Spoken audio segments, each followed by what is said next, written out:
Classes in Game Design, based on the books by George Phillies and Tom Vasel, Design Elements of Contemporary Strategy Games, and Contemporary Perspectives in Game Design, both from Third Millennium Publications, http://3mpub.com/Phillies. And today, this lecture is Lecture 11.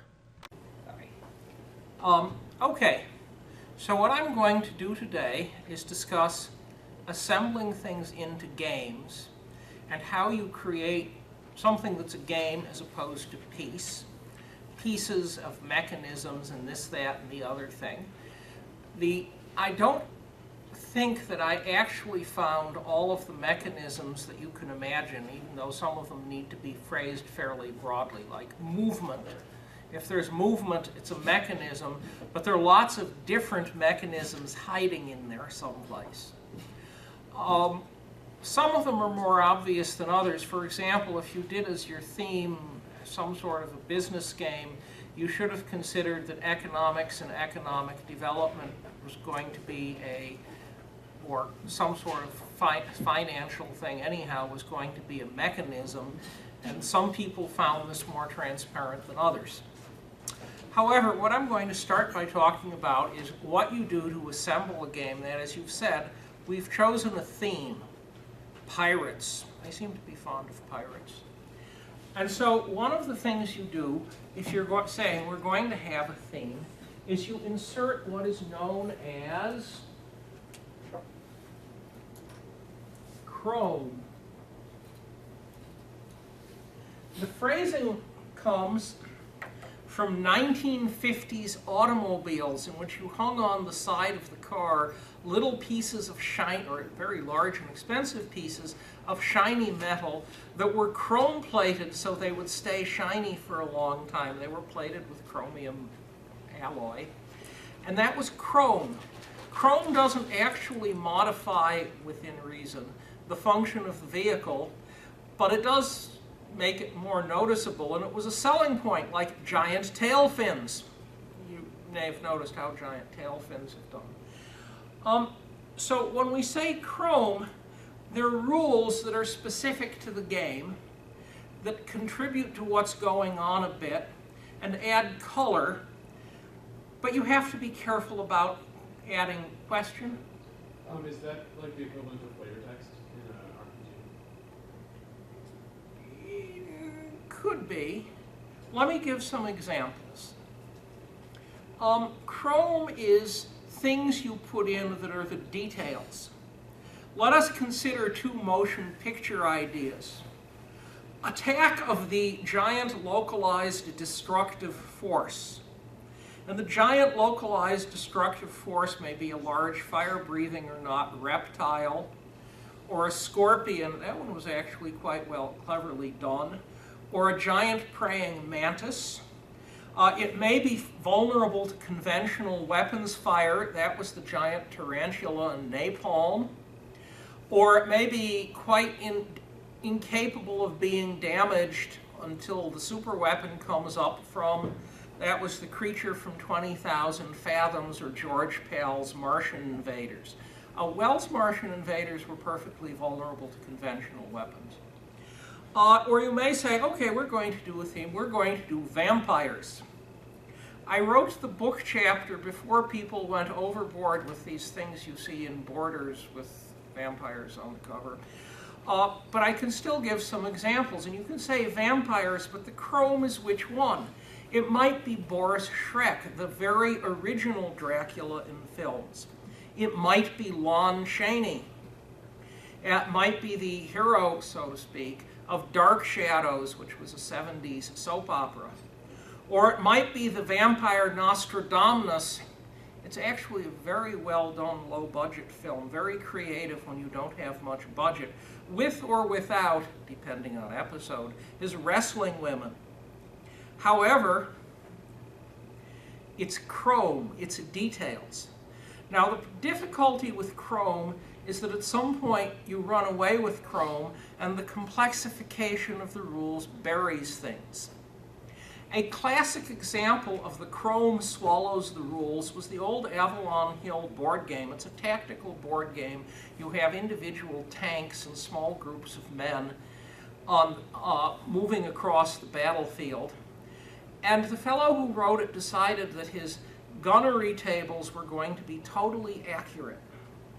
Fortunately, the Army had done a study. They took all the weapons they could find, including all the captured Nazi weapons, this is about 43, 44, bolted them down, fired them at targets at different distances, and determined how often they went through a lot of ammunition. Percentage chance of 2 hit with each weapon at each range. And they're big statistical tables. And the fellow took the statistical tables and his labor of love, boiled them down into probabilities of hit. Now, except this was done a while ago. The only available dice were D6s, and they were all the same. And so he had to do a conversion as to, well, you need to roll a so many on so many D6s, like a 24 on 6 D6s in order to hit. Of course, some of these weapons shoot fairly fast, and so he had to put in multiple rolls for firing each round. In addition, if you're shooting at, suppose there's a tank on the other side of Institute Pond and we are firing the 12-inch gun on the roof at it, it gets a little noisy. Suppose we are doing this, you can fire at it, and where you actually hit on the vehicle, since this is not a Lara Croft movie, is actually quite random. And the direction of incidence depends on which way the vehicle is facing, and what is behind the part of the vehicle you hit depends on where you hit somewhat. And so you have to roll more dice. There was one weapon which, if fired once at a German tank, resolving combat required rolling 144 dice one at a time. You may infer why the game received the nickname Buckets of Dice. By the way, it's a quite good game if you're patient, or if you have a little die rolling module which handles all of the interesting parts for you. Now, the difficulty with the complexification, which is where the argument started, was that all of the 2 hit tables were generated on the probability of the first time we shoot, do we hit the target or not? In the real world, with period weapons, with modern weapons, this isn't true. You notice where your round actually landed, correct 3 degrees left, fire for effect, and the likelihood that your second round will hit is very different from the first round. Well, this feature was ignored in the rules, and you can say it's fine, you can say it's not fine. It was a beautifully designed game if you happen to be patient and into this sort of depth of realism. That's Chrome starting to run away with you. You can do other things with Chrome. As I say, Chrome can have different flavors. Another piece of Chrome is the one you saw in Puerto Rico. Instead of having 6 completely anonymous playing options, you had the roll cards and you chose a role, captain, builder, whatever, and then everyone did it. But you could imagine if you overdid redesign Puerto Rico so it was 4 times as big and had 32 roles, that there would be a certain number of roles that would not get called on very often, or were only useful in really strange circumstances. And then you have the issues, they're rarely useful and are very powerful. It becomes very the effect on the game becomes complicated and unfortunate. It's still Chrome, but the Eurogame idea of Chrome is it's something you use more or less all the time, and its effect on the game isn't too dramatic.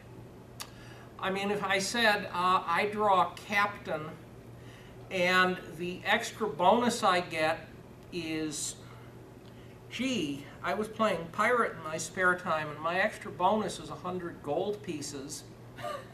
You notice this has a fairly drastic effect on gameplay, especially if I'm the first one to move, and therefore it unbalances things. This comes up a great deal in collectible card games.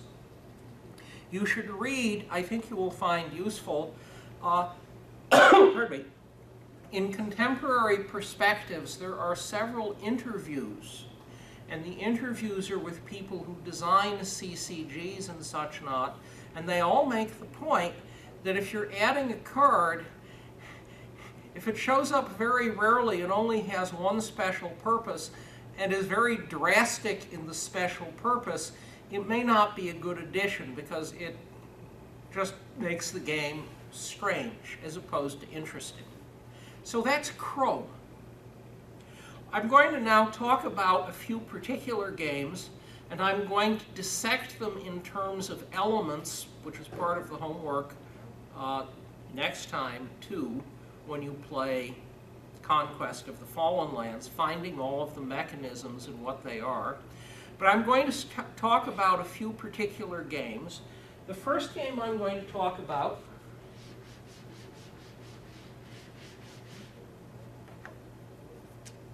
is Grow, Battle for the Petri Dish. Competitors are, so to speak, bacteria. The game is played on an 8x8 grid. Tom says 7x7, but sort of skips over, as far as I can make out, that the pieces are played on the intersections, of which there are 8x8 if they're 7 squares by 7 squares. The corners are missing. It's sort of like Go, except for a few minor details. The first detail is you only start off with one piece. For the one piece you are going to move, you then have 3 options. And because it's 3 options and one piece, very rapidly, it's restricted movement. You can do only one thing. But the 3 things you can do are move to an adjoining space. You see, move to an adjoining space, that's a movement rule. Double your numbers. You aren't allowed to double the numbers above 4. It's limited resources. Or divide. So if you have doubled your numbers twice, and there are now 4 pieces, it's a large object on this square intersection, you can divide, and you now have 2 on 2 adjoining squares. There is, however, a supply rule. If you are one of these things, depending on your height, 1, 2, 4, you must be adjacent to 1, 2, or 3 open spaces, or you are not allowed to grow or move or divide. If the number of open spaces next to you gets down to 0, you die. Furthermore, the objective in the game is to take control of corner spaces. That is, you actually have to move and push the other side out of the way. Okay, a few comments here. You have now heard essentially all of the rules except the fine details of the victory conditions, which is taking controls of some of the corners. So you have a victory condition rule, you have a limited resource rule of one sort, in the growth limit you have a limited resource of another sort, you have a movement rule, you have a map. It's a very abstract map. And buried under this is it's an abstract game, but the moving things are called bacteria. You are fighting to take control of this gel-filled object. You're spreading out the way mold spreads out on milk if you leave it in your refrigerator forever and ever. And so there is a theming, but the theming is rather abstract, except these things are called bacteria. So there is a very abstract game. There is a movement, and there's a restricted movement. You're very limited in what you are allowed to do. There is something to bring more units onto the board. There are victory conditions. There are all those mechanisms. This is actually a very successful game. It's played quite heavily in Europe, or so I'm told. And the reason it is successful is that the people who did this took the simple elements and tuned and play tested and balanced things like this column of numbers versus that one until the game worked correctly. So that is a simple game, and what is done is to take the elements apart and look at them for mechanisms. Well, mechanisms can be fairly important. Let us consider two more games. And we've talked about Grow, and we will now talk about Im Zeichen des Kreuzes. You may correctly infer from the title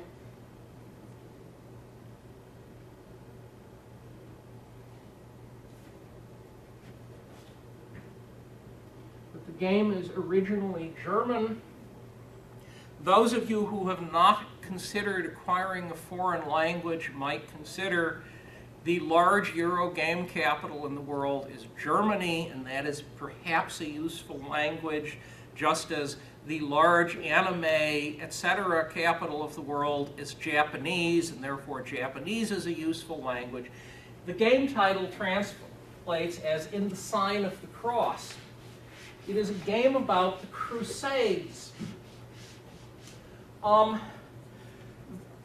We already touch on the first issue, which that it can be viewed either as a bit of political propaganda or as a game topic that is politically sensitive. Those of you who were paying attention to the, in many circles, not at all lamented Osama bin Laden will have noticed he would go on about crusader kingdoms to the total bafflement of the news people who were covering this. The historical issue is that the Crusades started with absolutely no warning to that part of the world, and these people descended on what would now be called Palestine and Syria and Egypt, and started looting and slaughtering the inhabitants with highly advanced weapons. It was sort of like H.G. Wells' Martians almost as an experience. And so there are parts of the world where this is a very sensitive topic. Nonetheless, it's a sort of historical game, and it's quite abstract. And it has pieces. For example, it has a movement rule. And the movement rule is that you have a deck of cards, and you collect the cards, and you get a certain hand, and you may move into a square on the map only if you have a card that corresponds to that type of square. And when you make the move, you discard it. This can lead to some fairly strange movements. If you will have only mountains or swamps or whatever, the path you take to try to get closer to the city of Jerusalem may be a bit exotic. That's actually fairly historical. Crusaders were a little weak on maps on occasion. But there's a movement rule. There's also, you have an army, and you actually only have one army. And on a given turn, as it moves, it's only allowed to do a certain number of things. So it's allowed to show up in a city, and G, it's allowed to recruit, but only if the city is currently Christian. If the city is Islamic, it's not allowed to recruit. It is allowed to sit and build, I guess the computer game people would say, health. The game title is Motivation, and this is done by sitting and praying and improving the morale of the troops so they're willing to do other things. One of the things that you need to do is to raise money to hire followers, and the only mechanism for raising money to hire followers is to move to a city that has not recently been looted, and loot it. And that's how warfare was done in this period. And you might say, it's a crusader army. What if they're completely surrounded by Christian cities? Well, historically, one of the large Crusader armies looted to the ground rather thoroughly the city of Byzantium, which was the capital of the Byzantine Empire. This substantially wrecked the Byzantine Empire and allowed the Ottomans by and by to advance as far as Vienna. But that's the way things were done, and as you do this, you pile up armies. So there is a very simple-minded economics.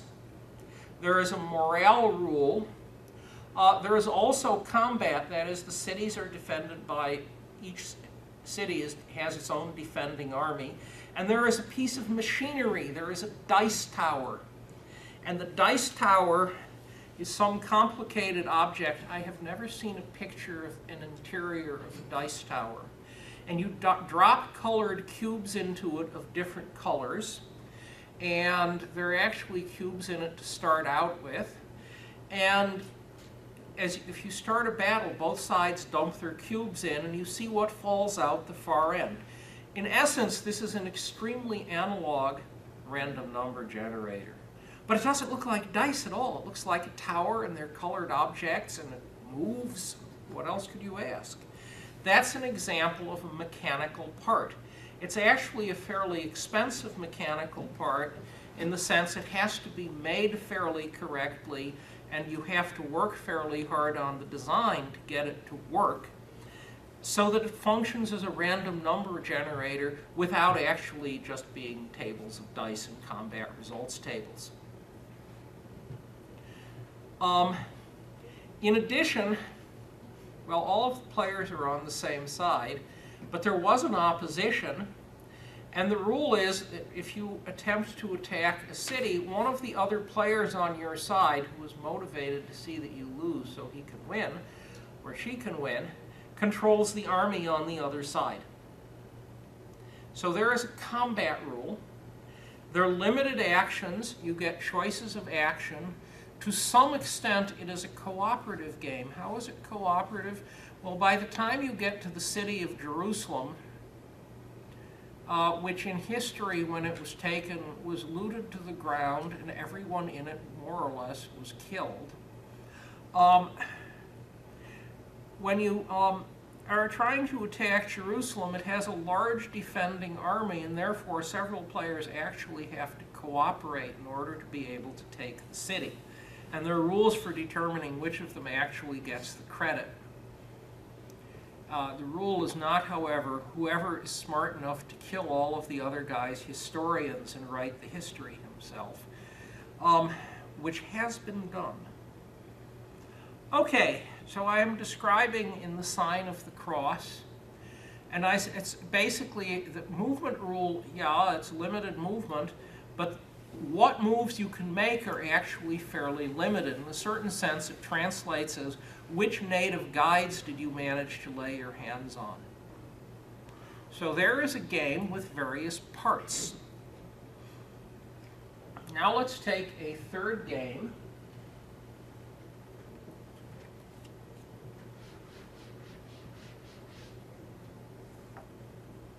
And the third game I'm going to talk about is Hunter.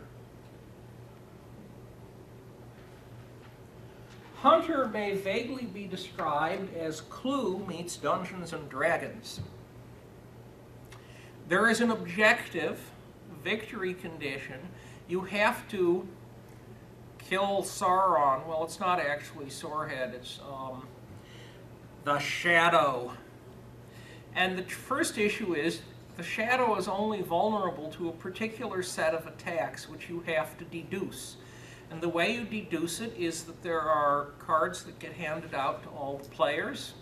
There are 3 cards left at the end, it sounds exactly like Clue, that go into the envelope, and you have to deduce what the correct attack is in order to kill the Shadow.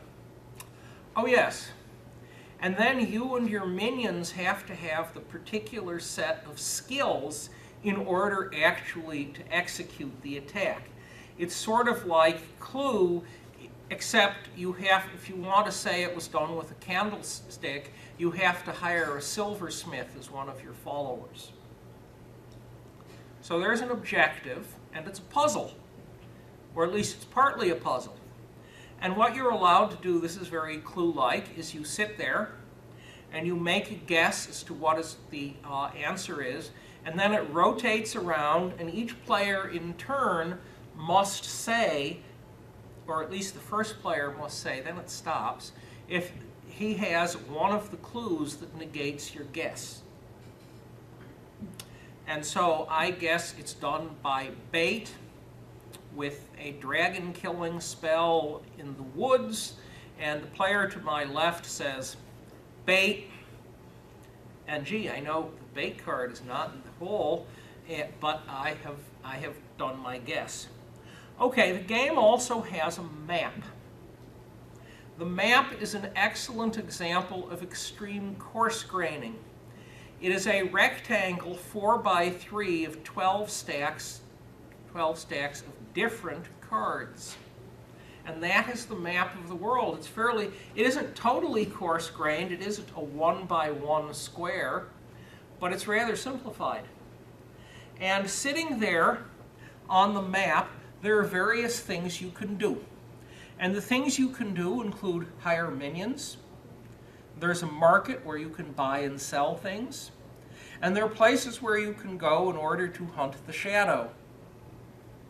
So it's a very abstracted map, but you notice there's some economics because they're gold pieces, and you use the gold pieces to buy things like armor and potions. I said it sounds like D&D. So there's one level of economics.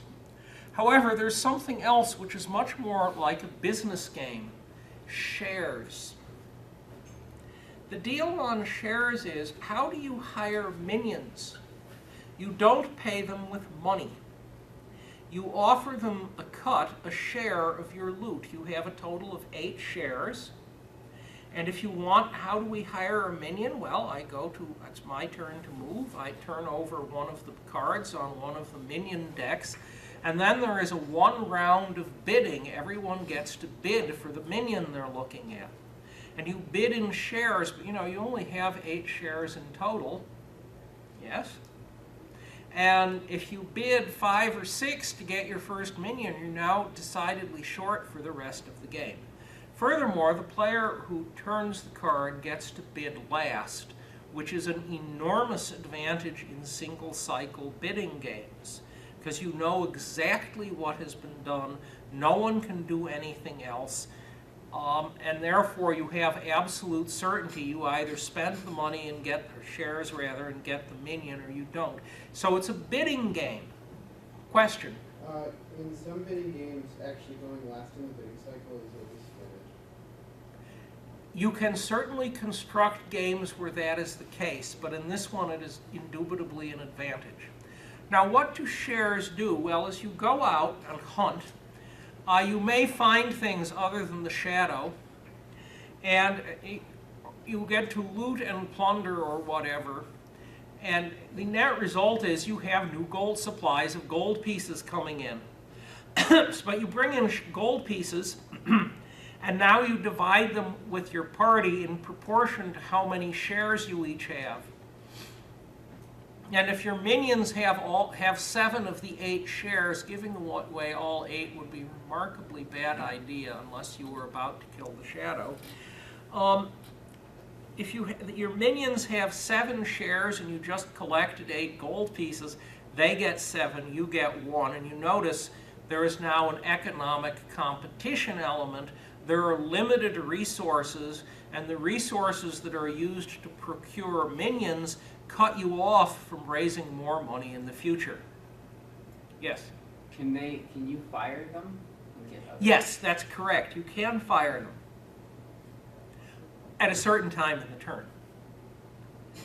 I don't remember if you have to pay them off. I suspect you do. Okay, so we've now described its economics, and at some point you are going to say, well, I am going to make a guess as to what is in the deck. And so you announce your guess, and then you go around again with your guess, and if someone can stop your guess, they do so. And that means you tried to kill the shadow and failed. You see, it's a puzzle game. However, because you made your guess, you have annoyed the shadow, and the shadow sends something unpleasant after you, which is drawn from yet another deck.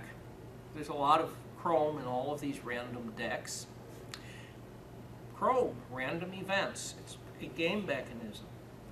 And if it shows up, you had better have one of the attacks that stops it. And if you do not have the attack, some of them fortunately are vulnerable to 2 of the 12 possible attacks. If you don't have the right attack, instead of you killing it, it kills one of your minions. There is an amusing rule called reset, in which a player realizes that he's done everything, or she has done everything wrong, in which you get rid of all of your minions, all of your loot, all of your money, and you start back at ground zero with 8 shares. The rule is called reset. It is, in essence, I don't like the outcome, so I'm going to try changing it because I am in such a mess. And the rule is actually invoked with some frequency. So that's Hunter. And you notice Hunter is a very coarse-grained map. It's just a 3x4 grid. Okay, so we have talked about Hunter as yet another example of here is a game. We can break the game down into mechanisms. Let us go back to Puerto Rico or Carcassonne, and let us consider Carcassonne and the mechanisms and the themes. And the point is, what I'm trying to do, since you're going to be breaking down Conquest next week into the mechanisms, you want to sort out between the mechanisms and the Chrome. That's sometimes a little difficult to do. You have to think about what you're doing to say that this is a mechanism, this is Chrome. Carcassonne is a tile-laying game, which is a pattern of play, but there are tiles, and you're constructing a map. You could say that's exploration as well.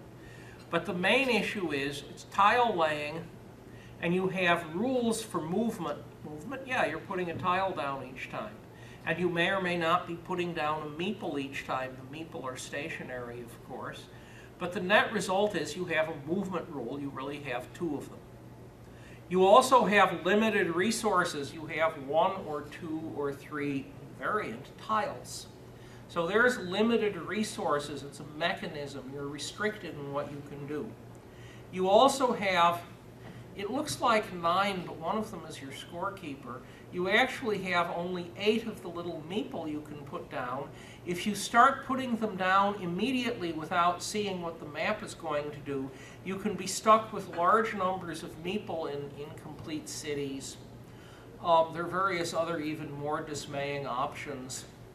Question? For instance, having 3 meeple in a farm. 3 meeple in a farm is bad unless the next 2 people have 2. Yes. Yes, 3 meeple in a farm. Or a meeple in a farm, and it's a very nice farm, except the people built the road around it, and it's not attached to anything. Yes? Or a cloister that cannot be built because there is no piece that can go in the remaining square. That's always unfortunate, too.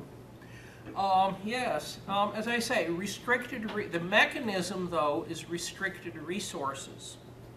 The fact that it's people or walls or roads at the level, it's walls or roads, that's Chrome. There was a Carcassonne variant done, this was a few years ago when we did this, in which it wasn't walls, it was components of a space station. Several space stations. And the roads weren't roads, I think they were hyperspace gaps. And the net result was, there were combat rules too. It was slightly different from normal Carcassonne. But all of those things are Chrome. And whether it's I control a farm because I have 3 meeple and all of the rest of you only have 2 each, or whether it is I win the battle because I have 3 dreadnoughts and each of you only have 2, and the combat rules are really good on stronger forces. that's still the difference between chrome and not chrome. Now, you could say, in addition, hang on a second, there has actually been a fair amount piled into the Carcassonne board. You could imagine you place a tile, it's blank, you either put a unit counter on it or you don't, and you can then move unit counters around to see how many squares you get to control, but each counter is only used once. In Carcassonne G, there's a wall, there's some road, there's farmland. The next place over there might be a cloister or more a wall, and I am using the same tile for several different scoring mechanisms. Now that is mechanism in a sense, it's complexification. It's saying we're going to do something, but you're going to get several different benefits out of it, and you have to choose. Oh yes, I said benefits. It's a piece of the shape of Euro games. It's positive sum. The notion of positive sum is that I make a move, and it may help you and it may help me, but it mostly helps. The opposite of this would be we have an extra roll in Puerto Rico. The extra roll, I'm going back to it again, is pirate. And the pirate is allowed to descend on the docks and steal a ship. And the pirate is like the prospector. The pirate plays, no one else gets any benefit. And the pirate gets all of the benefit that would have gone to whoever had been loading up the ship. And they lose the points back, and the pirate gets them. You notice this is negative sum for the people being hit by pirates. Well, negative sum tends to promote ill feelings. It promotes discomfort. These are supposed to be family games, and therefore the shape is that we primarily emphasize positive sum outcomes. That's part of the shape. It isn't a specific rule. It's a taste in how you do things. Okay, so what other mechanisms does Carcassonne have? Anyone see one? Does anyone remember that you were able to keep score? That's a game. That's a game. That's a game part. Yes. Hang on a second. Tile placement. Tile placement, and also by that, since there are a set amount of tiles, there's a set amount of turns in the game. Yes, it's a limited length game. Set number of tiles is another piece of resource limitation, like set number of meeple. You're using the same mechanism, resource limitation, several times. Well, one of the meeple was not a meeple. It was a status marker. It was used to keep tag of your score. And the point of status markers and scoring is you need to keep track of things. How do you do it? Well, this is certainly more colorful than a pad of paper and pencil. Also, it guarantees that everyone can trust everyone else's arithmetic because you can watch the score being counted out. You folks, since you're not really playing competitively, are unlikely to have been trying to cheat each other, though it could have happened. The virtue of Euro games, it's family games. You don't expect people to cheat each other within a family. That would be fairly bizarre behavior.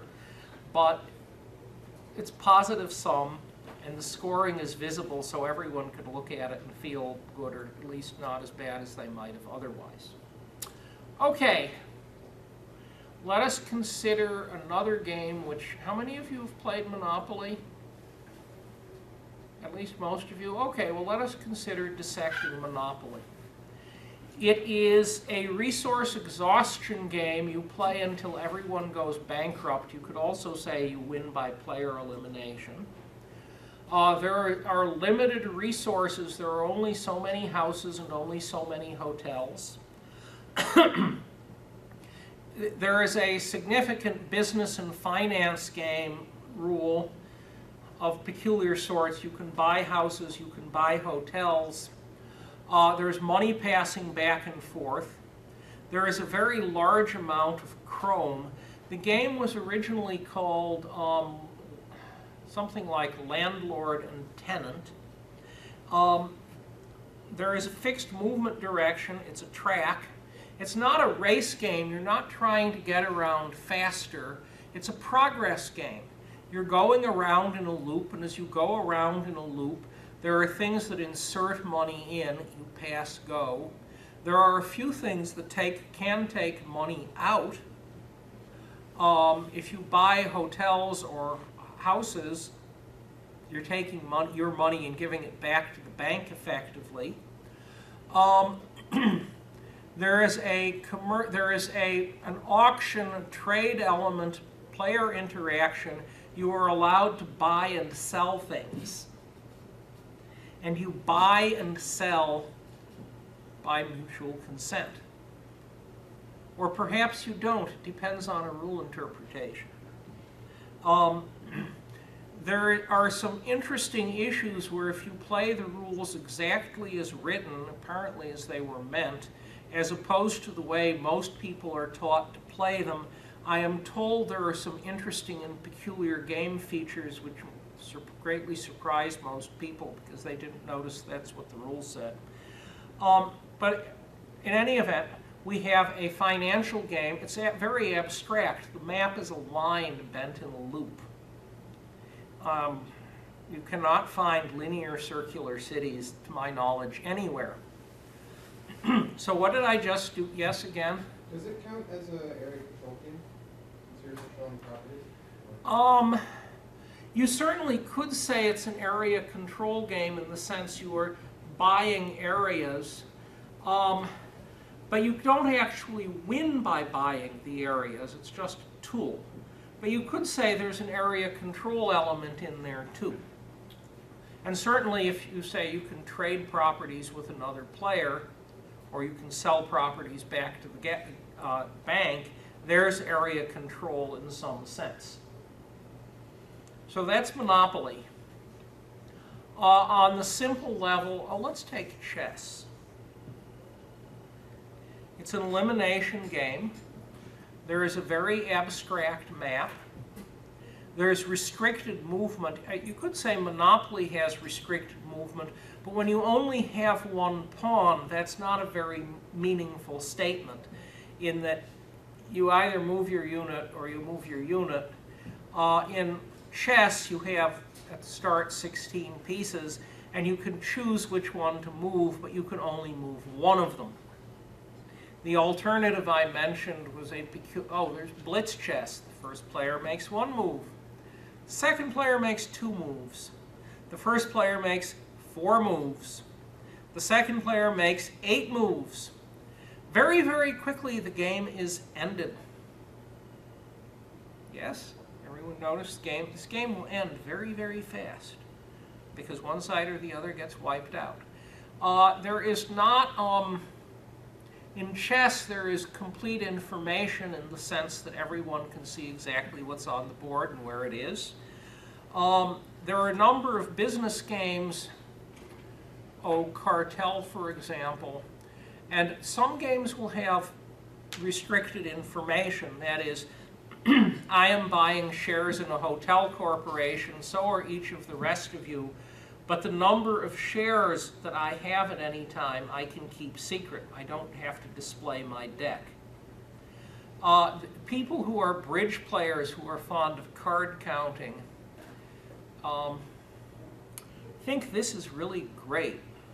People who are not fond of card counting and much prefer public disclosure, which is sort of like the real world. If you are buying stock in a company, in the United States anyhow, and you got up to 5% or some number very close to that, you must file a disclosure with the Securities and Exchange Commission that you have your partial ownership. And that's the same as you must have your shares and your cash visible at all times. Well, in any event, I have talked about games. I have talked about breaking games down into elements. I gave some examples of, let's take games that you sort of think you knew. I didn't list all of the elements. I mean, I didn't mention on chess, there's Chrome. Those pieces all have weird names, even though it doesn't resemble a medieval battle. Each piece has its own move, which also doesn't resemble a medieval battle. It's not a simulation at all in any normal sense. However, there is a game. I have run us out of time. Class dismissed.